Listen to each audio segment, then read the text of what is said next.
ಈಗ ಬಿಜೆಪಿಯವರು ಇದನ್ನೇ ಟೀಕೆ ಮಾಡ್ತಿದ್ದಾರೆ. ಕಾಂಗ್ರೆಸ್ ಪ್ರತಿ ಸಲನೂ ದೇಶವನ್ನ ಹೊಡಿತಿದೆ, ಪ್ರತ್ಯೇಕವಾಗಿ ಮಾತಾಡುವವರನ್ನ ಗುಂಡಿಟ್ಟು ಕೊಲ್ಲಬೇಕು ಅಂತ ಹೇಳಿ.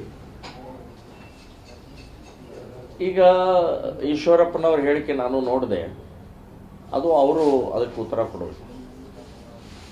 ಹೇಳಿಕೆ ಡಿ.ಕೆ. ಸುರೇಶ್ ಅವರ ಹೇಳಿಕೆ ಆಗಲಿ, ಅದನ್ನು ಸಮರ್ಥನೆ ಮಾಡಿಕೊಳ್ಳುವಂಥ ಬೇರೆ ಬೇರೆ ವ್ಯಕ್ತಿಗಳಾಗಲಿ, ಕಾಂಗ್ರೆಸ್ನವರಾಗಲಿ, ಇದು ಸರಿಯಲ್ಲ. ಅದನ್ನು ಕೂಡಲೇ ವಾಪಸ್ ತಗೊಳ್ಬೇಕು. ವಾಪಸ್ ತಗೊಂಡು ನೀವು ಹೋರಾಟ ಮಾಡಿ. ಆದರೆ ಈ ರೀತಿಯ ದೇಶದ್ರೋಹಿಯ ಹೇಳಿಕೆ ಕೊಟ್ಟಿದ್ದು ನಿಜವಾಗಿಯೂ ತಪ್ಪಿದೆ. ಸೊ ಅವರು ಈಶ್ವರಪ್ಪ ಹೇಳಿದ್ರಲ್ಲಿ ಏನೂ ತಪ್ಪಿಲ್ಲ. ಅವರು ರಾಷ್ಟ್ರಧ್ವಜ ಹಾರಿಸಕ್ಕೆ ಇಲ್ಲಿ ಈದ್ಗಾ ಮೈದಾನದಲ್ಲಿ ಕಾಂಗ್ರೆಸ್ ಕೊಡ್ತು, ತೊಂದರೆ ಕೊಡ್ತು, ಗುಂಡು ಹಾರಿಸಿದ್ರಿ ನೀವು. ಸೊ ಬೇಕಾದಷ್ಟು ರೀತಿಯ ಇವತ್ತು ದೇಶದ್ರೋಹಿ ಪಾಕಿಸ್ತಾನ ನಿರ್ಮಾಣ ಮಾಡಿದ್ದು ಯಾರು? ಕಾಂಗ್ರೆಸ್ನವರು ನೀವೇ ನಿರ್ಮಾಣ ಮಾಡಿದ್ರಿ. ಬಾಂಗ್ಲಾದೇಶ್ ನೀವೇ ನಿರ್ಮಾಣ ಮಾಡಿದ್ರಿ.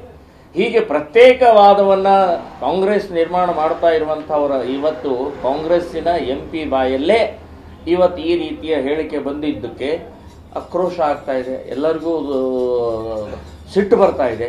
ಏನು ತಪ್ಪೇನಿದರಲ್ಲಿ? ಸೊ ಆ ಹಿನ್ನೆಲೆಯಲ್ಲಿ ನಾನು ಅದನ್ನು ಹೇಳ್ತಾ ಇದ್ದೀನಿ, ನೀವು ಈಗಲೂ ಕೂಡ ಅದನ್ನು ವಾಪಸ್ ತಗೊಂಡು ಕ್ಷಮೆಗೆ ಬೇಡಬೇಕು ಅನ್ನುವಂಥದ್ದು ನಾನು. ದೇಶ ಯಾವ ಹಂತಕ್ಕೆ ಹೋಗುತ್ತೆ ಸರ್? ಎಲ್ಲರೂ ಪ್ರತ್ಯೇಕವನ್ನು ಕೇಳ್ತಾ ಹೋದ್ರೆ ಯಾವ ಹಂತಕ್ಕೆ ಹೋಗ್ತೀವಂತ ನೋಡಿ, ಅದಕ್ಕೆ ನರೇಂದ್ರ ಮೋದಿ ಅವರು ಉತ್ತರ ಕೊಟ್ಟಿದ್ದಾರೆ. ದೇಶ ಒಡೆಯುವಂಥ ಮಾತು ಈ ದೇಶದಲ್ಲಿ ಇನ್ನು ಮೇಲಂತೂ ನಡೆದಿಲ್ಲ. ನೀವು ಕಾಂಗ್ರೆಸ್ನವ್ರು ಮಾಡಿರ್ಬೋದು, ಆದರೆ ನಾವು ಇವತ್ತಿನ ದಿನದಲ್ಲಿ ಪ್ರಜಾಪ್ರಭುತ್ವದ ಆಧಾರದ ಮೇಲೆ ನಾವು ಈಗ ಅಧಿಕಾರದಲ್ಲಿದ್ದೀವಿ. ದೇಶ ಒಂದು ಇಂಚು ಕೂಡ ಒಡೆಯಕ್ಕೆ ಕೊಡುವುದಿಲ್ಲ ಅಂತನ್ನುವಂಥದ್ದು ಮಾತು ನರೇಂದ್ರ ಮೋದಿ ಅವರು ಹೇಳಿದ್ದು ನಿಜವಾಗಿಯೂ ಸ್ವಾಗತಾರ್ಹವಾಗಿದೆ. ಈ ರೀತಿಯ ಹೇಳಿಕೆಗಳಿಂದ ದೇಶ ಒಡೆಯಕ್ಕೆ ಆಗೋದಲ್ಲ, ಯಾರೂ ಒಡೆಯಕ್ಕೆ ಸಾಧ್ಯ ಇಲ್ಲ.